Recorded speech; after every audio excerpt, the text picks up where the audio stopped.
chicken pizza. I'll have to tell you, I would leave the garlic off, definitely. Anyway, I got the list of contents above, and basically we're going to do the same thing. Pillsbury Crescent roll. And we're going to form ourselves a little crust. You know, you can put anything you want in here. Sorry about that. You can put anything you want on top. I'm just going to give you the ingredients that I use. But if you're just getting home from work, the way I do it, you can whip this out in no time. And with a little bit of prepping, it doesn't take much. You'll have a nice pizza to give your family. Or something to give the kids when they're wanting something to eat. But I need to make sure you can see this. Okay, we're going to form the dough.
Okay, there you have it.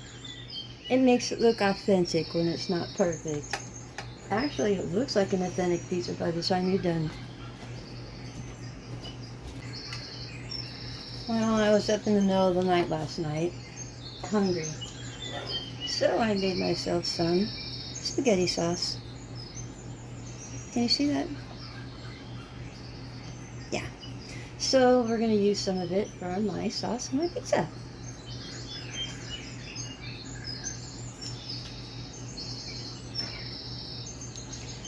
Less is better. I like extra sauce. However, less is better.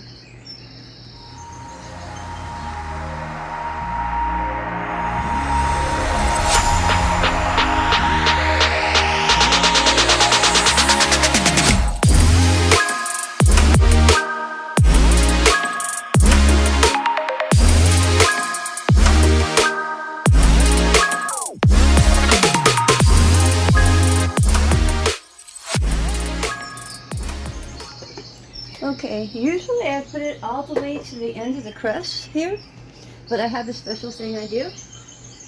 Oh, it just makes things taste a little bit nicer. Usually I use oil, but this is a little bit of butter. Just a little bit of butter.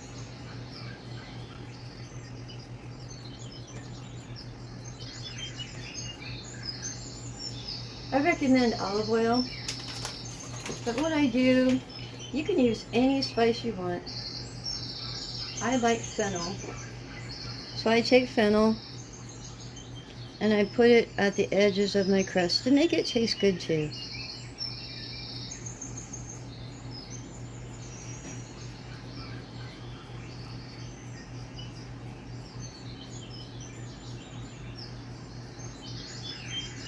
I just slightly press it in.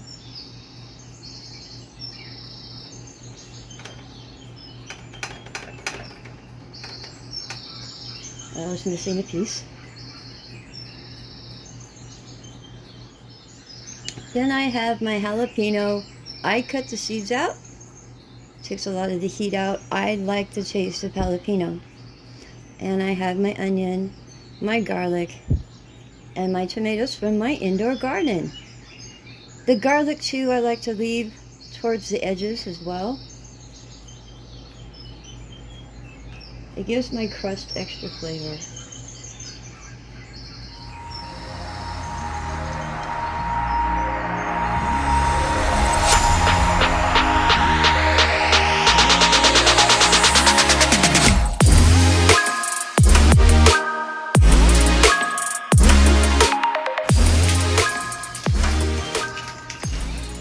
This is what's going to save you time. Because it's little pearls. This makes it look authentic too. It is so very cute. Let me show you. When it comes out, you'll see. It looks like it came out of a pizzeria oven. Oh yeah, I get all smug about this stuff. Every time I learn a little secret. Especially when it's tasty. Alrighty. Again, less is better. I watched a guy make these in this van. He lives in a van. I know. By choice. And he, ooh, let's put a little, ooh, yeah, that looks good. Oh, yeah, okay. Sorry, I get a little carried away. Anyway, with a solar panel, he hikes up in the mountains and stuff. And he makes the most fabulous pizza in a van with a solar panel. All the same, it made me go out and get the air fryer to do it on another time. Okay, we're going to set it at 400. We're going to put it in for 25 minutes, and we'll be back. Yeah, it would have been nice if I preheated my oven. Anyway, we'll be back when it's done and check and see how it's doing. I don't know what I was thinking. I almost forgot the Parmesan. Don't know what I was thinking. I think I was thrown by the fact that I didn't preheat my oven. Oh well, here we go. And my secret ingredient.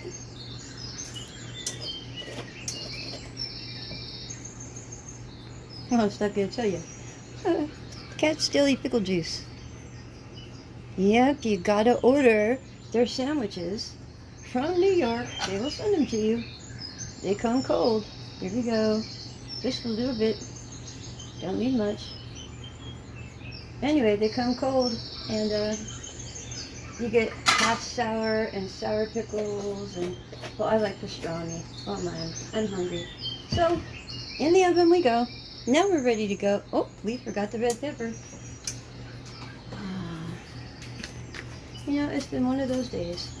I thought it was Tuesday. It's actually Sunday. There we go, red pepper. Now we'll put it in the oven. Oh, well, I have to say, it's a tad on the overcooked side. Yeah, I'd cut that down to about, 15 to 18 minutes at 400. Or kick it down to 350 and do it for 20. But all the same, ooh la la, I'll be happy to eat it.